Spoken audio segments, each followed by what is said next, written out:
5,14, desde Adão até Moisés. Quer dizer que Israel não resistiu à força do pecado e pecou.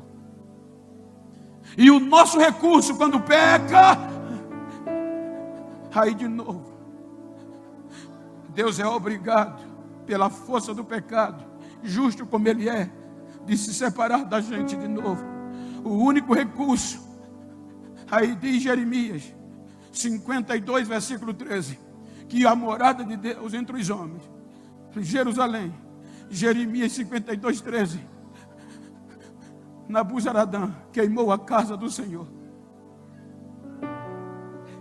O pecado fez com que o único lugar que Deus descia uma vez por ano fosse queimado, destruído, e agora não tinha mais relacionamento. O nosso recurso se torna escravo de novo. Vai para o cativeiro, Deus vai buscá-los e diz a eles por meio de Ageu: recomece.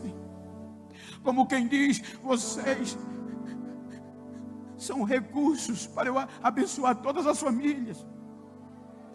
Recomece, que a glória da segunda casa vai ser maior que a primeira.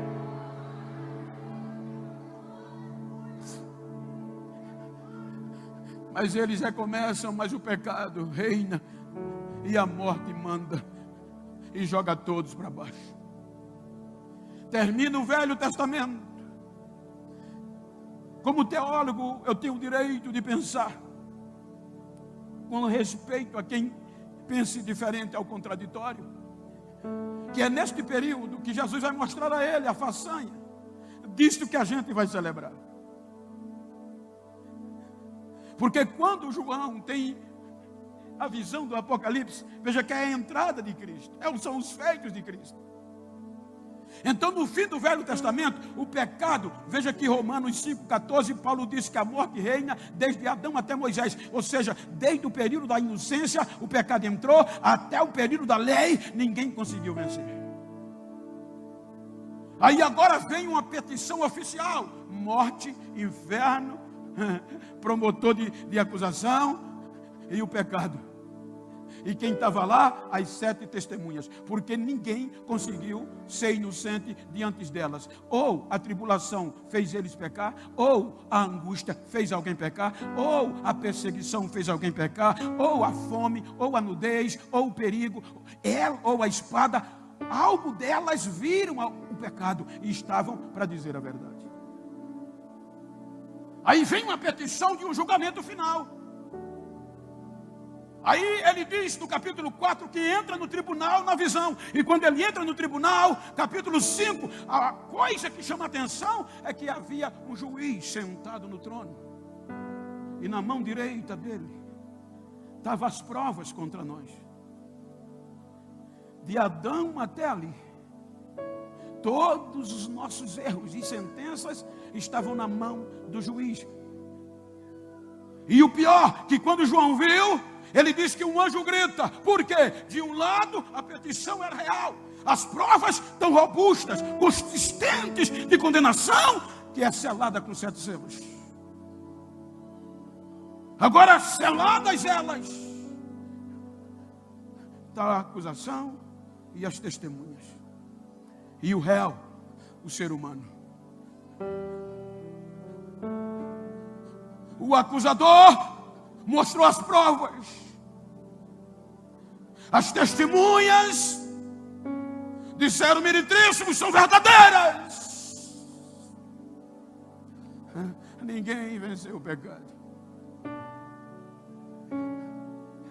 Aí, seguindo o devido processo legal, o meretríssimo diz um anjo: procure um promotor de defesa para eles.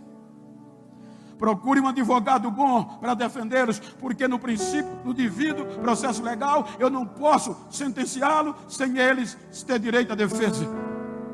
Aí veja que os anjos procuram, mas o veredito final que eles vêm trazendo o relatório é: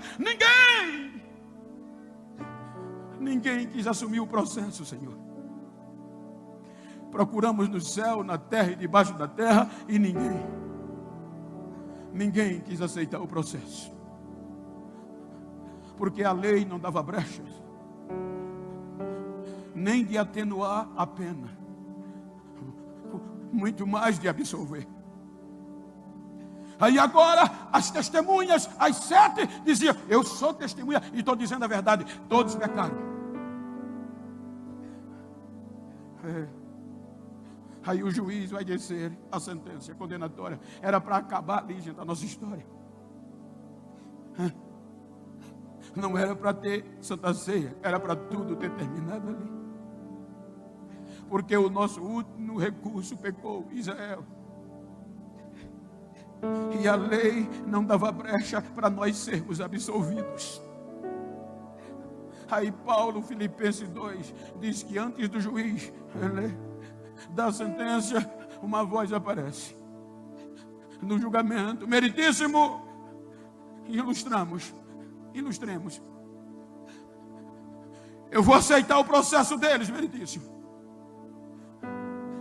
O meritíssimo se alegra e diz: aceito. Mas aí a acusação protesta, dizendo: meritíssimo, ele não pode. Argumentem porque ele não pode assumir o processo. Prerrogativas. E quais são as prerrogativas?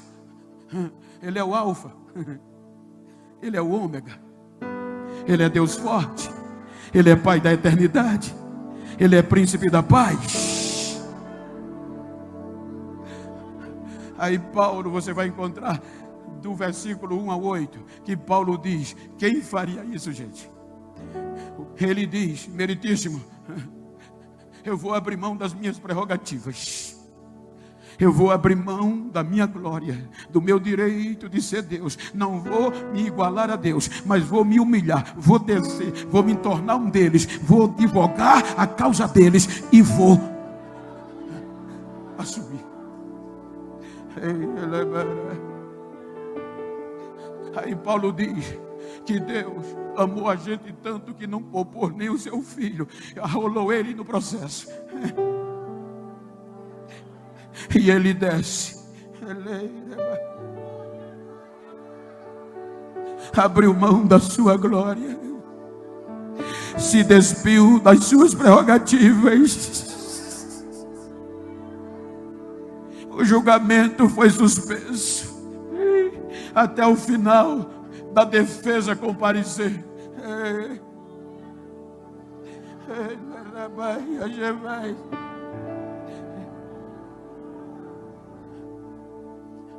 Ele desce. Em síntese, primeira coisa, as testemunhas vêm observar. A primeira que vem é a fome. Quando ele sai do batismo, ele é levado 40 dias e 40 noites sem comer.